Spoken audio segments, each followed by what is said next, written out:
What's up, YouTube? Today's Geeky Acrylics video is a time-lapse of a custom ShawnJ Funko Pop. If you play Call of Duty, you might already be familiar with her. She's a content creator, and I'll link her channels below for YouTube and Twitch. You might find her gun guides helpful. Personally, I enjoy watching her compete in Warzone tournaments. And if you're not using a creator code in the Call of Duty shop already, consider using hers. In this house, we use code ShawnJ. That's all caps. Support the women killing it in Call of Duty right now. There's so many of them out there, and they can use some more love. For this piece, I'm creating her custom Funko, like a base, because sometimes, Funkos can be top heavy, and it's also a great way to add a little personalization to, like, a custom. Like, anyone can have just, like, a custom Funko that just looks like them, but having like the accessories and that extra detail to go with it, I think it really makes it special. It makes it a great piece to put on a desk or a shelf, like for a gaming setup or whatever. And she's a member of Carnage Clan, which is like, if you're not familiar with them, it's like a gaming organization, like a group of content creators, and they have their own G Fuel shaker. So I decided to add that in. And she wanted a controller that match her branding, which is, so the Carnage colors are like red and gold, and then her branding is yellow and green. So I sculpted those out to just add a little personalization to the base. And that color clay right there, that gray, is like a firmer clay. That's really good for getting those tiny details and like really keeping the shape of that G Fuel shaker and getting those tiny buttons on there. The beige clay is super sculpty, like original. It's much easier it's much softer. And so it doesn't really hold the details quite as well. So that's why you see I'm using two different color clays there to create that.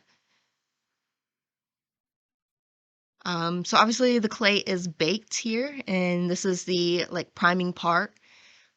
For the concrete base, I start by putting down a really fluid coat of primer. It's actually black gesso that you use for like canvas and stuff. So I primed it with that because it's really fluid and it can soak down into the porous texture that I created to give it that kind of like stone, like rock look. And then I dry brush like a lighter, like a gray, stonish type look. It looks really messy here, but it ended up looking better once I finished it. And for the controller, I did add a layer of white primer underneath. Green is so transparent, you really want to put down a solid coat underneath. I would have had to done more layers if I had just like left it gray and not put the white down first. Same goes for the gold on the lid of the Carnage shaker. Gold is also super transparent. And to save the headache of doing like so many layers to where it looks like gunked up and messy, put down a layer of white, or in this case, I did unbleached titanium, which is like an off-white color.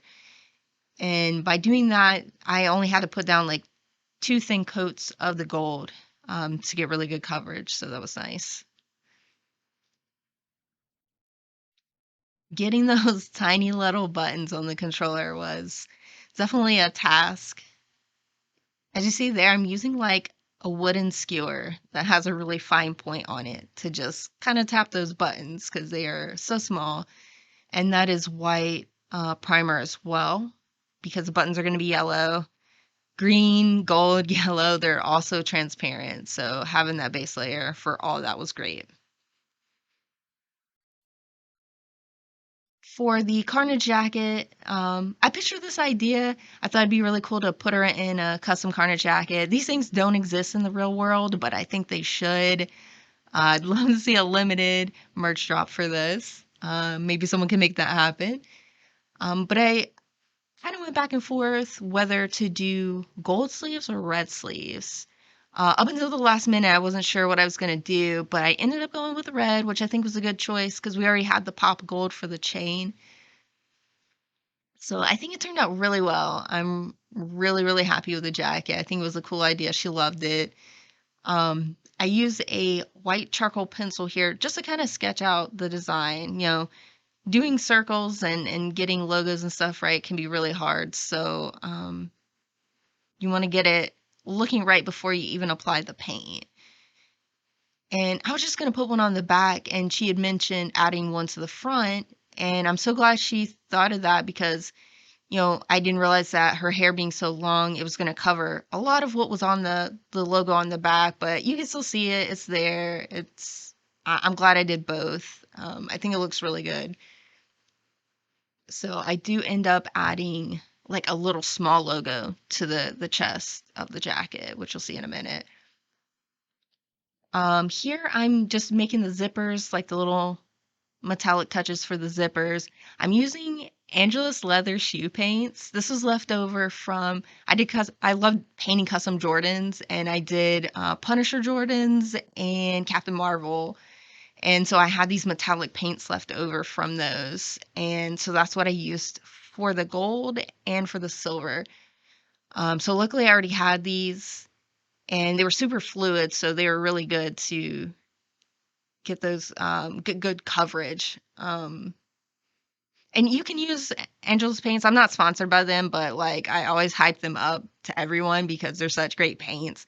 You can use them on anything. It doesn't have to be shoes. Like you can paint custom skateboards, jackets. The artist 1000, he's one of my favorite YouTube artists. He recently did a whole mural, a giant wall, with just gallons of Angelus leather shoe paints, and it was amazing. So you can really use them for anything. Kind of they're not super pricey, but I usually don't use them on Funkos, but I needed that metallic to really make it pop. And I'm glad I did. I think it turned out really well. She loves it. She's already got it. So yeah, hope you enjoyed this video. Comment below. Let me know what you thought of her Funko. Did I bring the heat or not? I hope you'll stick around for future videos. I have a custom Venom Funko coming up, a Pokemon, and a custom Call of Duty Zombies Samantha Maxis Funko project in the works as well. So like and subscribe if you want to see more of this content, and I hope to catch you on the next one. Bye-bye.